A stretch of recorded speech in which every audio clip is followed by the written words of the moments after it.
Hey, you guys, it's SHOLISCO signing in for another video. Welcome back. How y'all doing? What's up? I'm so thankful for all the love and the care you guys give to this channel, all the support. Honestly, I just want to say thank you from the bottom of my heart. Jesus, I say thank you. Heavenly Father, I say thank you. I am so blessed to, have this platform and be able to see it grow and see all the different interactions that we have going on in the comments, even on my social media platforms. If you haven't checked them out, it's SHOLISCO on both Twitter, TikTok, and Instagram. So be sure to check it out because I do giveaways from time to time. But honestly, I just want to say thank you guys so much. Thank you. Now, today's video is a little bit different as I'm not introducing a new mini series, nor am I talking about another topic. I'm kind of doing a little deep dive on who I am today with our trusty old draw my life trend. If you know anything about YouTube in the early 2010s, YouTubers were going ahead to do deep dives on their lives, talking about where they were born, all the different things that they went through in life, how they started their YouTube channel, and what's currently going on in their lives. And I've always wanted to do one, and now I get the chance to do it. And without further ado, let's get started with this video. Let us dial it back to the summer of 2000, where I was born to two amazing Nigerian parents in Toronto, Ontario. It was said that when my grandmother was about to cut her birthday cake for her 50th birthday, she got the phone call that I had finally arrived. So I'm essentially sharing my birthday with my grandmother, and she always says that it's her birthday present from God. So even after she's long gone, they'll still remember her because of me, which is a huge responsibility. But as a third generation firstborn Nigerian daughter, I I'm very used to responsibilities. I'd have to say that growing up in the early 2000s in Toronto was such a blessing. I had the chance to see my parents thrive in a community that they've known for so long, getting to see my mom do community outreach programs, showing the love of Christ to other people, holding little mini talent shows, having other churches come and minister at these events, having barbecues, and also seeing my dad thrive among other Nigerians and basically introducing that lifestyle to me. My dad was always super keen on photography and videography, and my mom was super keen on going ahead to do public speaking. And I was raised around that, and I felt safe and at peace. I always felt like there was a community there for me. And going to school there and having my friends around my apartment complex, it felt like I could do anything. And everything was perfect until my dad had to move to Edmonton, Alberta to find work. So subsequently, me, my little brother, and my mom at the time had to move to Edmonton in the cold, brisk winters of 2006. And boy, oh boy, was I in for a treat because instantly when I got there, I felt like a minority who did not bundle up as well as she should have in negative 40 weather. It was not fun. But I would have to say that there was a small community there around that time, even though it didn't really last long because my mom had to move because she couldn't find work. And on top of that, there was no daycare for me and my little brother at the time. So, as much as I was trying to ground myself in Edmonton, it didn't really last long. And May of 2007, we moved over to British Columbia, leaving my dad behind to work in Alberta. It was hard, don't get me wrong, but when I got to see the mountains, the trees, and all the different people around me, it felt like I could call this place home. Yes, I miss my father, but man, I enjoyed the warmer weather in Vancouver. Seeing the resilience of my mom was very interesting, as yes, I've seen her in the setting of taking charge and doing her own thing, but her being in survival mode with my dad not being around, having my little brother, who was one at the time, being pregnant with my little sister, and I was still six, it was really hard for her to juggle all of that all at once. So I appreciate the community that she quickly gathered together with us being in Vancouver at that time.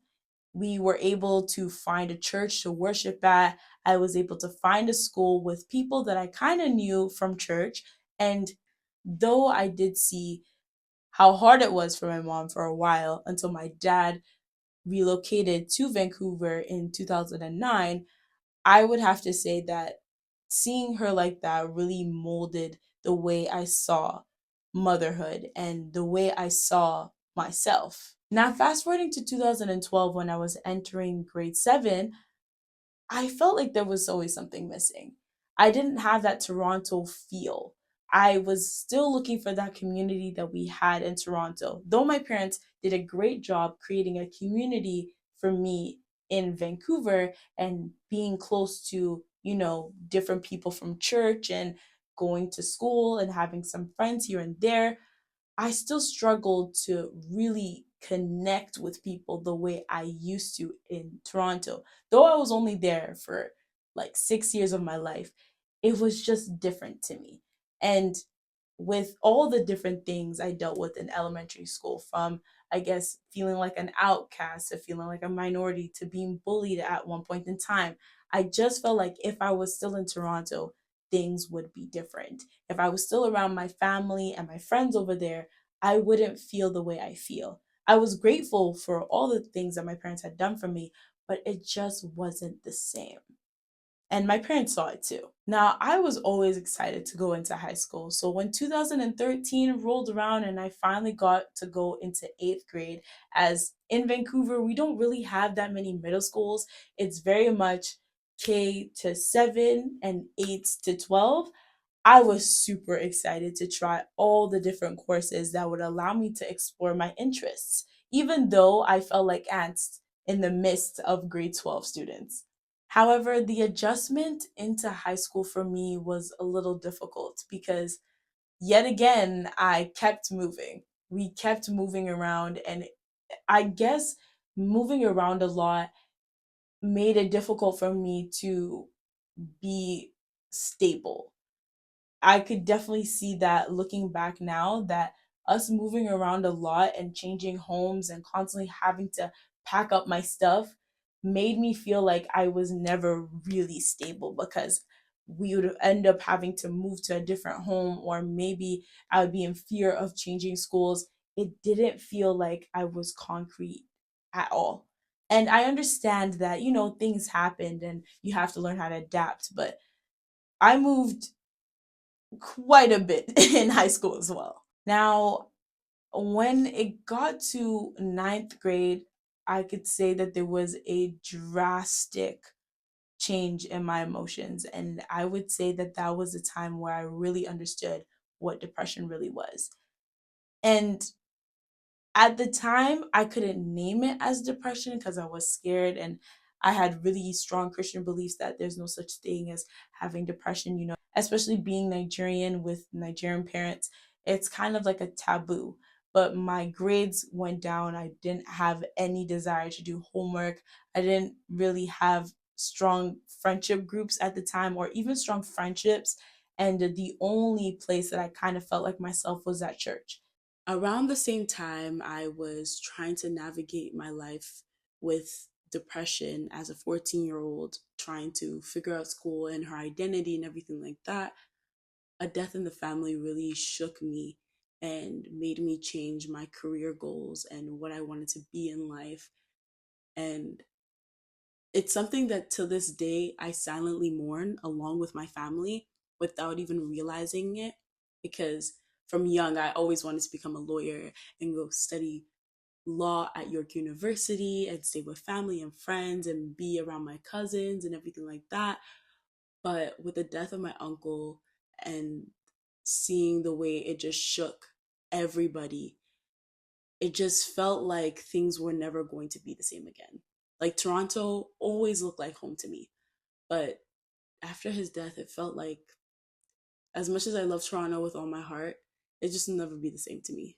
Fortunately for me, I took on volunteering in my grade 10 year of high school, and I was enjoying it. And I was honestly just trying to find myself again. And lo and behold, I ended up taking an interest more into the community and wanting to do more and expand on my giftings. And unbeknownst to me, my dad was noticing everything. So me and him had a conversation in my grade 11 year going into grade 12. And he brought to my attention that since you like the community so much, why don't you just go into social work? Although law doesn't seem like something you want to do anymore, but social work, you're still getting to work with the community, you get to help people, and you get to put your giftings to good use. Since you like volunteering so much and helping the community, might as well just get paid doing the same thing. And ever since then, I kind of took social work on as being basically my career, being part of my identity and encompassing everything that I do. I didn't start taking school seriously and being firm in my grades and my ambitions till literally end of grade 11 going into grade 12.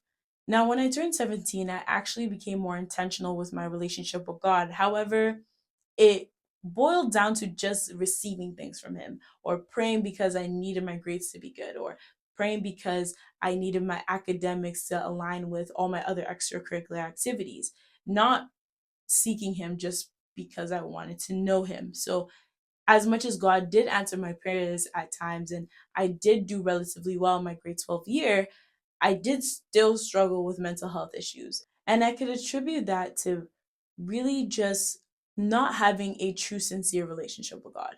Yes, I was being intentional in the way I was praying and everything, but what exactly was I praying about? Grades, money, getting into the right school, and not, God, what do you want me to do? However, when you let droplets of water go through a crack in a wall, eventually you're going to get a waterfall. And that's exactly what happened to me after I graduated. There was a course that I was supposed to take online for me to even get into the university I wanted to.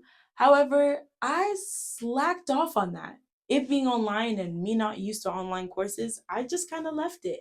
And that trickled into me not going into the university I wanted to my first year of uni. And I sat home. I basically was working and I got into a relationship around that time. And man, that was the worst decision ever because I started acting out big time with the fact that I couldn't even get into the school I wanted to because of my own mistakes. I just started doing many things that didn't make any sense to both me, my parents, and my sibling. So, I just want to give a quick heads up and say that I wasn't acting spoiled in that situation by not going to school at all. It's just that that was the one school I was banking on to get into for my social work degree. Mind you, in BC, there's not that many schools that have the social work program or even a social work degree. Most of them are further east, and I was trying to stay close home. So, with me not getting in that school and me finding out quite late that okay, like I can't actually go to the school I wanted to in the fall, I decided to defer a year and not go to school for a whole year so I can sort out my situation. Hope that makes sense. I thank God for saving me in that relationship because I had no business doing half of the things I was doing with that grown man. And it was only 6 months. The things I did in those 6 months, my, oh my. It took divine intervention to get me out of the situation I was in. So, going into my 19th year of living, I had to change my ways.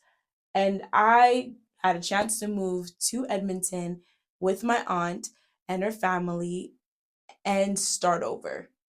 And start over I did with another relationship, going into school and finishing up the class I needed to finish because I did not finish the online course I was supposed to do in that 1 year that I was home. So I had to do it in person at a adult education school, I guess, in Edmonton, Alberta.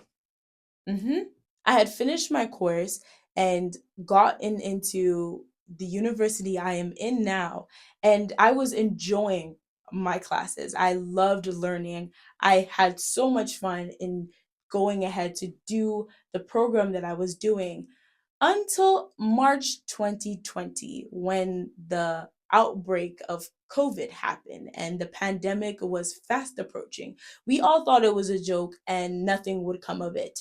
And lo and behold, at the tail end of our winter semester, we were told that we had to move online. And I dreaded it so much. Although it was only just papers I had to complete and I finished that semester great, I didn't know what this meant for my education, my relationship, and what I was going to do for the summer. In my short time of being in the pandemic in Edmonton, I was thinking of many different things I could do. I had been doing my own research online. And I saw that, yeah, I can go ahead and make a business. I can go ahead and do some online courses and possibly even start a YouTube channel. And I thought about it for some time. And that was around the time I really started kickstarting my relationship with God once again. So I felt like I was led to make a YouTube channel. And lo and behold, when I got back to Vancouver, May of 2020, I started my YouTube channel and made my very first video talking about how I wanted to get to 100K subscribers. And I was going ahead to use Bisimo's method of manifestation and all this other stuff. And it was an interesting process. I first went ahead to post, motivation videos and do skits, and then I went ahead to do commentary, and I noticed that commentary was doing so much better than my other videos on my YouTube channel. So I started moving towards making commentary videos. And it started to work. And I prayed to God and I said, God, if it's in your will, if you want me to get 100K subscribers and everything like that, if you want me to do well on this channel, I would like 100 subscribers by my birthday. And if you know, my birthday is August 6th. So I had been working super hard, posting 3 times a week and everything like that.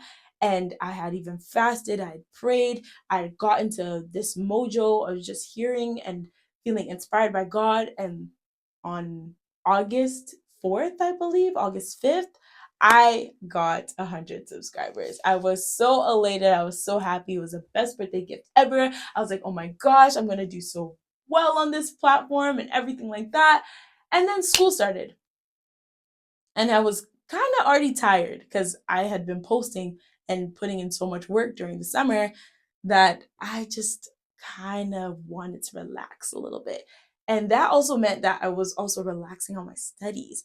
I wasn't studying as much, I wasn't putting as much work, and I felt like my depression was coming back. My relationship took the back burner, and I just wasn't myself. And I got to this harsh realization that maybe I might be overworking myself. But at the same time, it's like maybe I wasn't overworking myself. Maybe I just didn't put in the right practices to help me keep afloat and also manage everything that I was doing.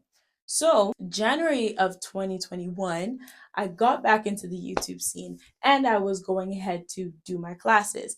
And I spoke to God again. I was like, God, you know what? I want to get back into YouTube. I want to do this thing seriously, but I don't know if you're still with me. So if it's truly in your will, please let me get to 1,000 subscribers by the end of March. And then I also want to be monetized and everything like that. So I had been making my videos and everything. Mind you, around that time, I also was taking TikTok seriously.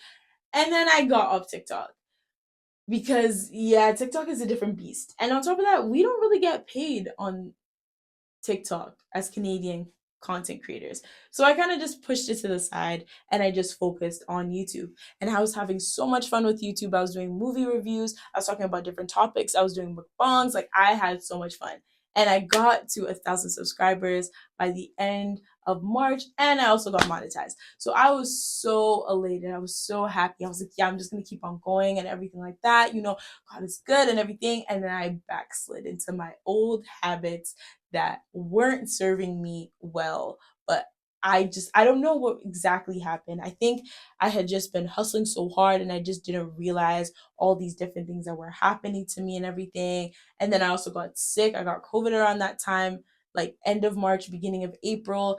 And it just felt like there was just so much on me. And I just slipped into old habits, old sins, and everything. And it was just really hard for me to come back into what I was doing before. I took some classes during that summer period and I didn't do too well. And then on top of that, I had gotten a job from an organization I'd been wanting to work with even before the pandemic hit. And I was slacking off and wasn't doing as much as I was supposed to in the very beginning because I was in summer school at that time. And it was just a lot. And then on top of that, YouTube, I wasn't making as many videos. It was just like, you know what, like, it's whatever, it's fine, da da da. I started doing really well at that job, even though I was working like so many hours during the week to keep up with everything I had to do. I just kind of put YouTube on the back burner and I wasn't being as concrete with it. Now, as of July 2021, a lot of the regulations that were there for COVID had lifted. So that means we were able to either do hybrid or in person classes for September.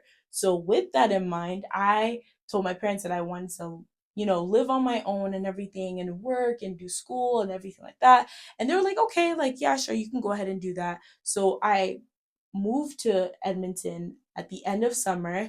I was able to basically be on my own, basically be an adult at that time. However, adulting really slapped me across the face when I realized that I actually have to pay bills. I have rent now. And I wasn't really working, so I had to get a job. And then my old job that I kind of started a little bit before the pandemic hit was notified that like I was back. So I started working with them as well. And I wasn't able to do YouTube the same way I was doing it in BC. I kind of just took everything that was happening in my real life super seriously that I kind of forgot about my platform. I had gotten to see my partner again and we started to spend a lot of time together and I was around his family and everything like that. And I was able to do so many things I wasn't able to do before that I kind of just left YouTube.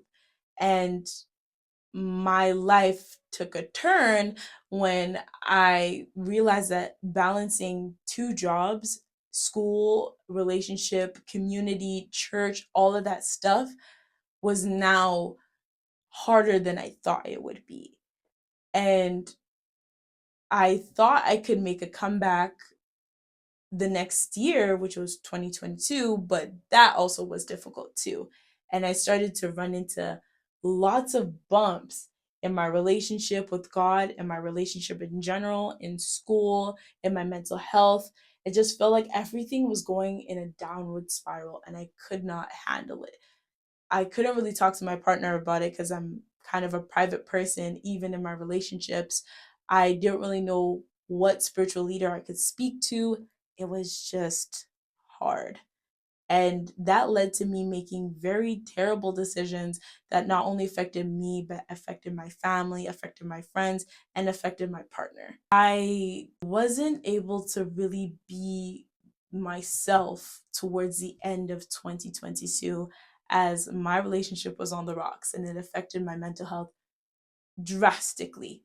It affected school, it affected work. I eventually quit my second job to focus on school more and everything. And it just felt like no matter what I said, what I did, nothing could get fixed until I left my relationship of 3 years. And that was that was very hard, but it was a decision that I had to make not only for me, but for my ex as well. January 2023, what a time.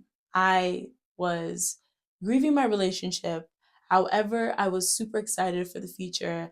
I was excited to build more friendships and to just immerse myself into what God was calling me to do.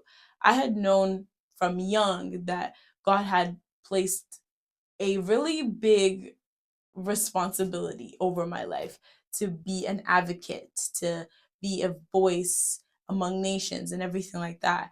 But I feel like that time, it felt like God was calling me to really take a step into that. In 2020, I had the chance of feeding the homeless with my family and my church friends for my birthday. And it was really fun. I really enjoyed it. And I even continued it in 2021 before I left to move to Edmonton. But this one, it actually felt like God was asking me to do it in his own way, on his own terms. And I didn't have that much money. I don't even like calling myself this, but I felt broke at the time. And I was like, how am I going to fund this? And I made a whole video about that. if you haven't yet seen it. It's called Operation Care for the Homeless, where I talked about my whole journey and all the different things I was dealing with at that time. So many people were able to come out. I was able to get so many donations, and we were able to feed, I believe, over 150 homeless people. And it was a blessing, and it felt like I was truly aligned with what God had called me to do. I was also doing really well on YouTube around that time as well. I had gotten out of the monetization program because I wasn't posting as much. So I really wanted to get back into that. And God blessed me with a chance of getting back into the program again, being able to get monetized for my videos. And it felt like things were working out until I started falling into my old ways again. And boys were, yeah, yeah, yeah, I hadn't been single for a really long time. And now I looked the way I did, and I didn't know how to handle all the attention. And yeah, I was doing some dumb things at that time. Whilst I thought I was living modestly, I wasn't doing modest things at all, you know?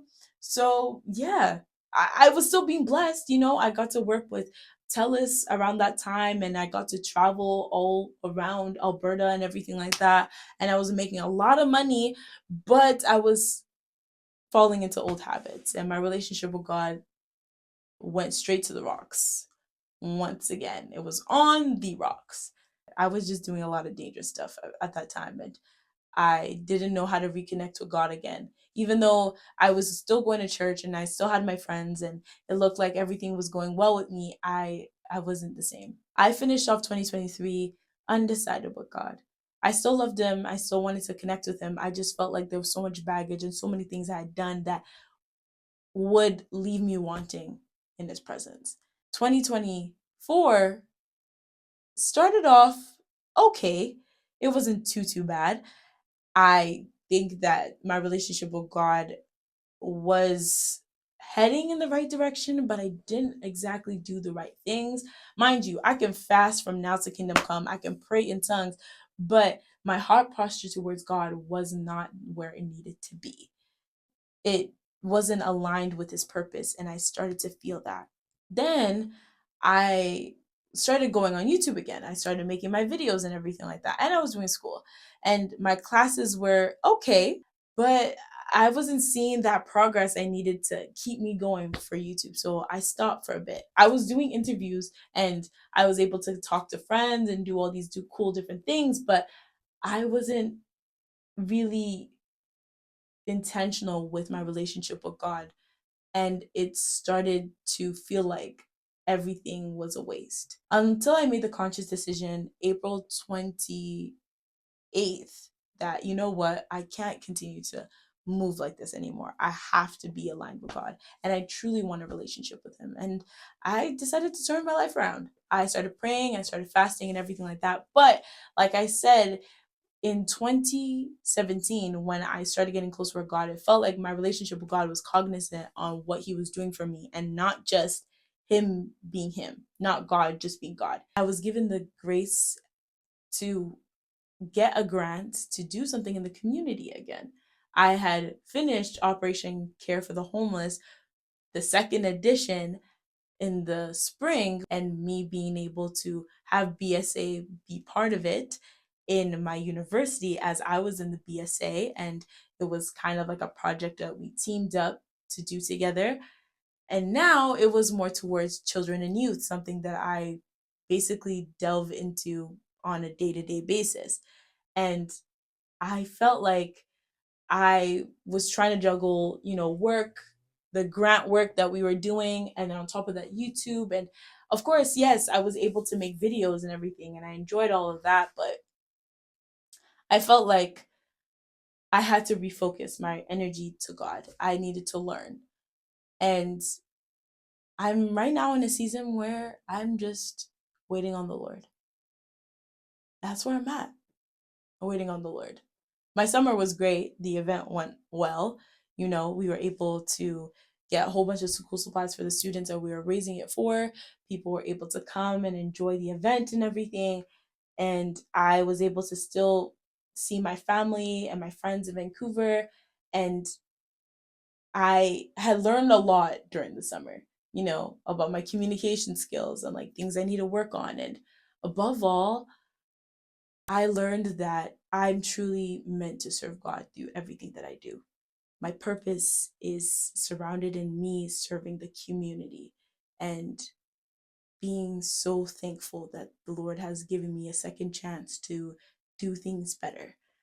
If I look back at my life and all the different things I've done in the last 5, 6 years, you couldn't picture me being where I am right now, to be honest, with everything that I've done. And I just want to thank God for his grace and his mercy over my life. And I'm I'm ecstatic to see what happens in the future. I am so blessed to have a big brain that can dream and can wonder, and I can't wait to see what my channel will grow into. I definitely see 100K very soon, and I definitely see millions of subscribers, and being able to work with people in the community and being able to connect brands and bring partnerships to young children who are going into university or who need scholarships and everything, to be able to not only help their education but help their families and everything. And I can't wait to be a part of those things. And as much as everything is very much in the air right now for me, I'm so blessed and I'm so thankful. And at first I was very nervous, to make this video, because I'm like, I'm gonna cry or whatever. But honestly,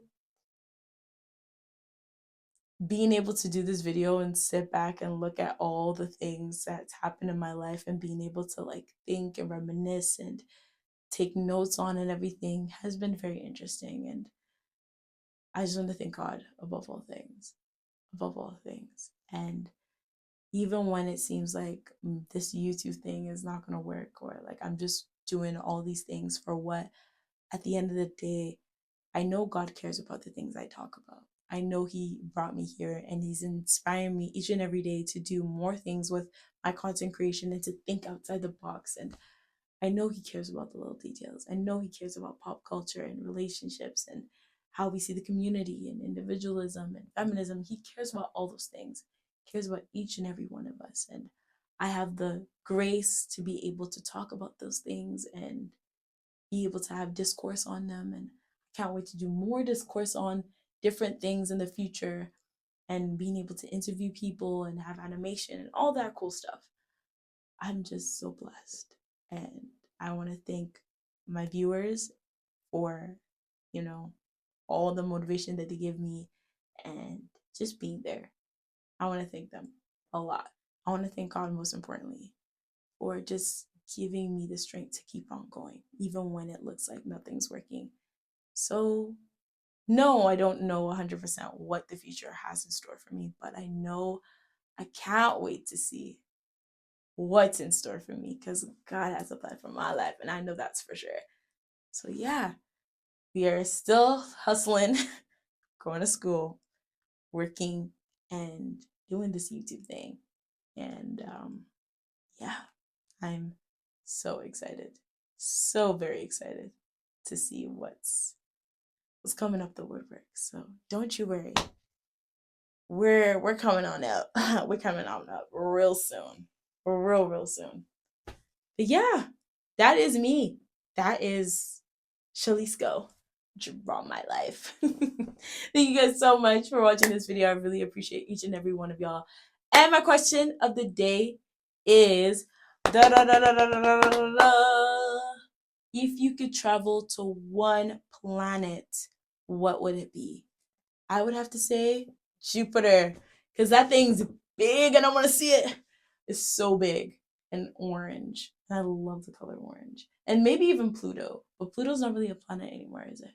Anyways, yeah. Let me know what your answer is down below. All right, y'all. It is SHOLISCO signing out of this video. And remember, God made you special and he loves you very much. And you can do anything you set your mind to with Christ, of course. All right, y'all. Peace. You know what I'm talking about? Bring it back.